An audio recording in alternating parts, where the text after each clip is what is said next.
Audio.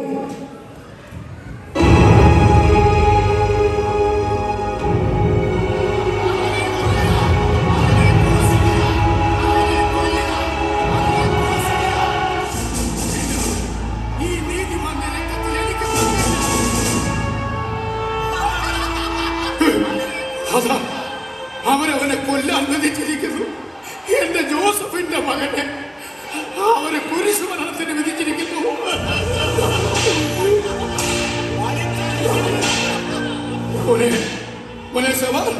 നീ യേശുവിനെ കണ്ടോ? കണ്ടു. ചാട്ടവാറടിയേറ്റ് പുളയുന്ന യേശുവിനെ ഞാൻ കണ്ടു. തലയിൽ മുൾമുടി ധരിപ്പിച്ചപ്പോൾ നെറ്റിയിലൂടെ രക്തമൊഴുകുന്ന ദൈവപുത്രനെ ഞാൻ കണ്ടു. എവിടെ എവിടെ നിങ്ങളുടെ മകൾ? അവളോട് വന്ന് കാണാൻ പറ. ജെറുസലേം വീഥിയുടെ അങ്ങേറ്റം മുതൽ ഇങ്ങ് ഗാഗുൽത്ത വരെയുള്ള കാഴ്ചകൾ കണ്ണു തുറന്ന് കാണാൻ, കളിക്കൂട്ടുകാരന്റെ കാൽവരിയിലേക്കുള്ള യാത്ര കണ്ട് നിൽക്കാൻ പറ. നിനക്കെന്തിനാ യേശുവിനോട് ഇത്രയും ദേഷ്യം? ആ പാവം എന്ത് തെറ്റാ നിന്നോട് ചെയ്തത്? ജ്യേഷ്ഠ, എനിക്ക് യേശുവിനെ ഒന്ന് കാണണം. അവനെ കാണാൻ എന്നെ ഒന്ന് അനുവദിക്കും. ഒരു വട്ടം മാത്രം ഒന്ന് കണ്ടാൽ മതി. സമയമായില്ല, ഇനി കുറച്ച് വിനാഴികകൾ മാത്രം. അപ്പോൾ ഗാഗുൽത്തായുടെ ഉയരങ്ങളിൽ 3 ആണികളിൽ തൂങ്ങിക്കിടക്കുന്ന ഒരു മാംസപിണ്ഡത്തെ ഞാൻ കാണിച്ചു തരാം. നീ ഒരിക്കലും ഗുണം പിടിക്കില്ല. എന്റെ ജോസഫിന്റെ മകനാ അവൻ. നിന്റെ ഇവളുടെയും കൂടെ കളിച്ചു നടന്നവൻ. എന്നെ ഈ കൈ കൊണ്ട് ഊട്ടിയിട്ടുണ്ടവനെ. എന്റെ ഈ മടിയിൽ കഥകൾ കേട്ടുറങ്ങിയിട്ടുണ്ടവൻ. മതി, നിർത്ത്. ഇനി ഒരു അക്ഷരം മിണ്ടരുത്. ഇല്ല, നിർത്തില്ല. അടിച്ചു, കൊന്നു. ജ്യേഷ്ഠനൊന്നോർത്തു. ദൈവപുത്രനാവൻ, നീതിമാന്റെ രക്തമാണ് നിങ്ങളിപ്പോൾ ചിന്തുന്നത്. ദൈവപുത്രൻ, നീതിമാൻ, ദൈവത്തിന്റെ കുഞ്ഞാട്. കഴിഞ്ഞോ കഴിഞ്ഞോ നിങ്ങളുടെ വാഴ്ത്തപ്പാട്ടുകൾ? എന്റെ രാജ്യത്തിനെതിരായി ജനങ്ങളെ തിരിക്കാൻ ശ്രമിച്ച വിപ്ലവകാരി, കുറെ കാലം എവിടെയൊക്കെ ഒളിച്ചു ജീവിച്ചിട്ട് തിരികെ എത്തി കൺകെട്ടുകൾ നടത്തിയ ആളുകളെ പറ്റിക്കുന്ന കള്ളൻ. അല്ല, യേശു പാവമാണ്. സ്നേഹിക്കുവാനും ക്ഷമിക്കുവാനും മാത്രം അറിയുന്ന പാവം. ആ പഞ്ചപാവത്തിന്റെ മരണമുറപ്പിക്കുവാനുള്ള ചുമതല എന്റെ ഈ കൈകളിൽ ഭദ്രമാണ്.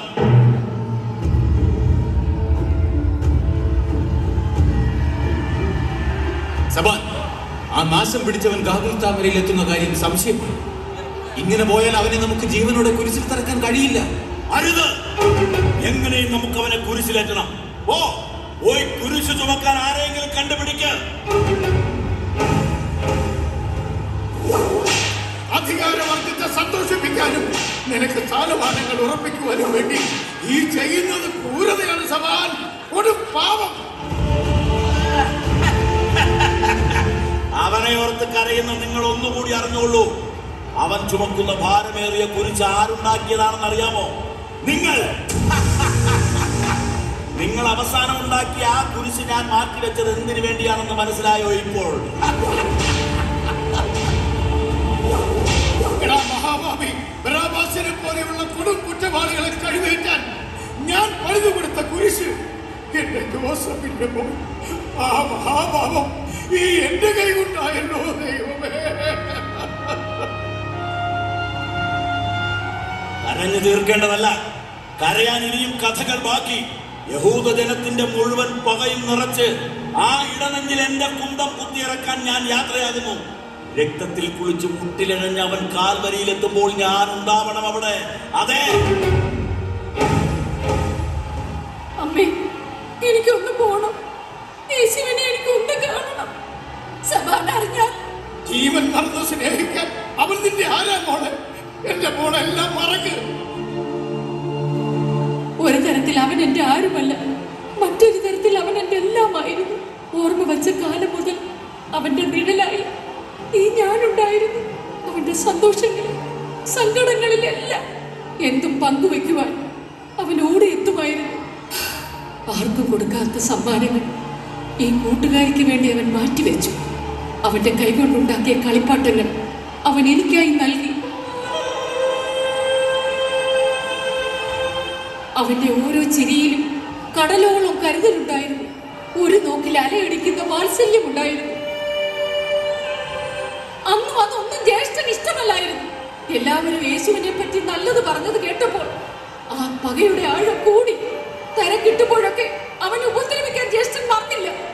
എന്നിട്ടും യേശു ഒരു ചെറിയ ചിരിയോട് എല്ലാം സഹിച്ചു. നിങ്ങളുടെ ബന്ധത്തെ കുറിച്ച് കുറ്റം പറഞ്ഞു എത്ര പേരെ അടുക്കൽ വന്നിട്ടുണ്ടെന്നറിയാവോ? ഓ എന്റെ ദൈവമേ, അവനെ അവര് വലിച്ചെടുക്കുന്നു. ഇത്രയ്ക്ക് ക്രൂരന്മാരായി പോയല്ലോ. ഞാൻ പോവോ? അല്ലെങ്കിൽ അവനെ ജീവനോട് കാണാൻ കഴിയില്ല ഇനി. എന്റെ മോൾ അവനെ കണ്ടിട്ട് വാ. ആളുകൾ എന്തും പറയട്ടെ. ചാട്ടവാറടിയേറ്റ് രക്തവും തുപ്പലും പറ്റിപ്പിടിച്ച ആ മുഖം എന്റെ മോൾ എങ്ങനെ സഹിക്കും ദൈവമേ? എവിടെ ആ സബാൻ? എവിടെ? എനിക്ക് അവനെ ഒന്ന് കാണണം. നീ ആ യൂദാസ് അല്ലേ? എന്തിനാണ് ആ മഹാഭാവി നീ ഞങ്ങളുടെ യേശുവിനെ ഒറ്റപ്പെടുത്തത്? നിങ്ങളുടെ മകനാണ് എന്നെ കൊണ്ട് ഇത് ചെയ്യിച്ചത്. ഭീഷണിപ്പെടുത്തിയും പ്രലോഭിപ്പിച്ചു. ഈ കൈകൊണ്ടാണ് ഞാൻ ഈ പ്രതിഫലം വാങ്ങിയത്. ഈ മഹാപാവി. ഞാനൊരു യാത്ര പോവുകയാണെന്ന് സബാനോട് പറഞ്ഞേക്ക്. എന്റെ യേശുവിന് മുമ്പേ ഒരു യാത്ര. എന്തൊക്കെ പാപങ്ങളാണ് നമ്മുടെ മോൻ ചെയ്തു കൂട്ടുന്നത്. കണ്ടോ മോളെ നീ അവനെ? കണ്ടോ മോളെ? കണ്ടു. ഇത്രയും ദൃഢതയുള്ള കണ്ണുകളോടെ ഞാൻ അവനെ കണ്ടിട്ടില്ല. പേടിയില്ല, വേദനയില്ല, നിരാശയില്ല. ഇത്രയും ധൈര്യത്തോടെ ഞാൻ അവനെ കണ്ടിട്ടില്ല. നിന്നോട് അവൻ എന്തെങ്കിലും പറഞ്ഞോ? അവൻ എനിക്കൊരു സമ്മാനം തന്നു. മറ്റാർക്കും കൊടുക്കാത്ത ഒരു സമ്മാനം.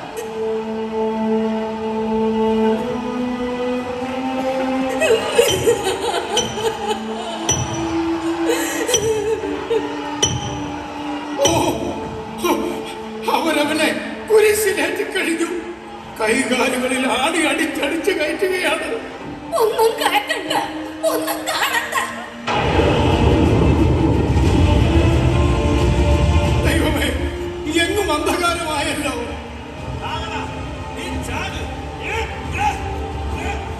അതാ നമ്മുടെ മോന്റെ അട്ടഹാസം.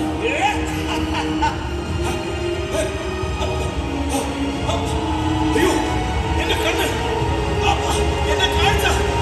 ദൈവമേ, സത്യമായി ഇവൻ ദൈവപുത്രനായിരുന്നു. അയ്യോ അയ്യോ അയ്യോ, എന്റെ കാഴ്ച.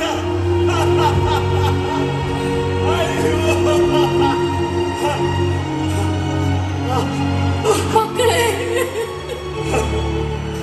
അമ്മേ, അമ്മേ, സത്യമായും അവൻ നീതിമാനായിരുന്നു, ദൈവപുത്രനായിരുന്നു. ഈ മഹാപാപിയോട് പൊറുക്കേണമേ. മോനെ, എന്റെ പൊന്നു മോനെ. അമ്മയുടെ വാക്ക് കേൾക്കാതെ ഞാൻ ശിക്ഷ ഏറ്റുവാങ്ങിയിരിക്കുന്നു. മോനെ, എന്റെ പൊന്നു മോനെ. വെറോനിക്ക, നീയായിരുന്നു മോളെ ശരി. ആശ്വസിപ്പിക്കാനോ കണ്ണീരൊപ്പാനോ നീ ഈ ജ്യേഷ്ഠന്റെ വഴികളിൽ ഉണ്ടാവരുത് മോളെ. ജ്യേഷ്ഠൻ, ആപത്താൽ ഭാരമേറും ജീവിതം എണ്ണവറ്റിയ വിളക്കുമായി നീളുന്ന ജീവിതം കരുണ തോന്നണേ,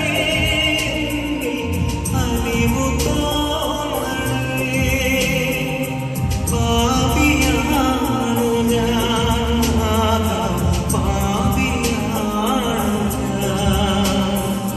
കരുണ തോന്നണേ,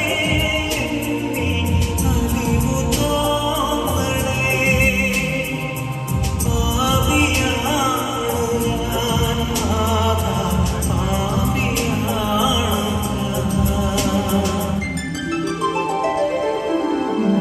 ജ്യേഷ്ഠ, അമ്മേ, അമ്മേ, എനിക്ക് കാണാം. എനിക്ക് കാഴ്ച തിരിച്ചു കിട്ടി. അവന്റെ മുഖചിത്രം പതിഞ്ഞ ഈ തുണിക്കഷണത്തിന് പോലും രോഗശാന്തി നൽകാൻ കഴിവുണ്ട്. സത്യമായും അവൻ ദൈവത്തിന്റെ കുഞ്ഞാടായിരുന്നു, സാക്ഷാൽ ദൈവപുത്രൻ. Kajal, That was G2.